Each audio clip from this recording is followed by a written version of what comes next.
Hey everybody, Mike here. So I want to take a second to go over this little heater that was sent out to me by AirChoice to try out and test. In exchange, I told them I run this thing through its paces, show you guys the features that are available in this thing, and then kind of tell you what I thought about it at the end. So first off, this is a 1500 watt heater. It's got 4 different modes built into it. That basically gives you the ability to run the heat on low, high, fan only, as well as an eco mode, which is basically like thermostat. It's where you can set this to a desired temperature level. What I thought was really neat about this was not only does it have a really neat look to it, and it's sitting in the room, but it's also got this little ambiance light down here that kind of gives you the look of a digital flame. Let me go and turn this thing on for you, and I'll show you how this thing kind of works. The one thing I did want to mention is it does come with this neat little remote as well. You can actually put this in your bedroom at night, over in the corner or somewhere a little bit away from you, and you can still operate the fan without having to get out of bed and be able to achieve the comfort level that you're trying to seek. So let's go ahead and turn this dude on here. I'll hit the power button, and you'll see instantly the little light here on the bottom turns on. Now you can turn that off and on by hitting the flame button on your remote, which turns that off, as well as the buttons that are on this remote are also up here on the top of the unit as well. Now right now this is running in the fan mode, so there's no heat coming out of this thing at all.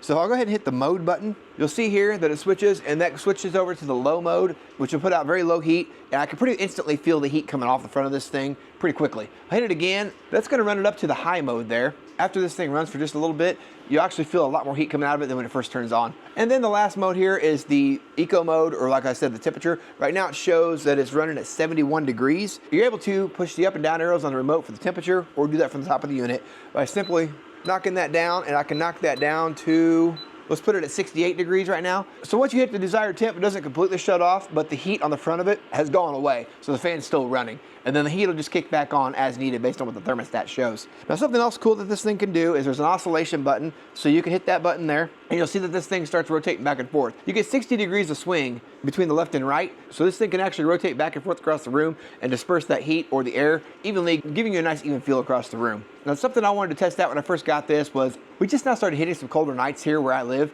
I haven't turned the heat back on in the house just yet. So when I woke up this morning, I went ahead and kicked this on because my thermostat was sitting around 62 degrees. I wanted to get that temperature bumped up in the main living area, in my living room where I'm sitting right now. So after running this thing for a couple hours in my living room, I was able to get the temperature in my living room as well as in my kitchen, which is kind of an open floor concept and the way my house is designed, up to from that 62 degree mark to about 68 degrees in about 2 hours. Now primarily where I'm probably going to use this heater is in the distant parts of my houses where the heat isn't as good as it is where my furnace is located. So this is going to be really nice to have in either one of my kids' bedrooms or my master bedroom, which is on the opposite end of the house. And then having this nice ambiance light here at the bottom kind of doubles as a night light in the middle of the night as well. Now one other thing I wanted to go over is the safety that's built into this thing as well. So if you got kiddos or pets running around, you can see this grill here will get a little bit on the warm side. After running this thing for a couple hours, I never really felt like it got too hot to touch my hand, in my personal opinion. The other nice thing about this as well is if this thing tips over at more than a 45-degree angle, it'll kill the heater. So if this thing were to fall over, you don't have to worry about the risk of something happening if this thing was to hit the carpet. But other than that, I think this is a pretty solid little heater. It puts out a lot of heat for what it is. I think it's priced appropriately for the features that you're getting out of this unit. I'm really looking forward to supplementing my heat in the house and those distant parts of the house where the furnace just isn't quite getting it done. Other than that, that's all I've got for you on this one today, guys. I hope that was somewhat helpful for you in making a decision as to whether this might be the right unit for you or not. Appreciate you watching. We'll catch you guys on the next one.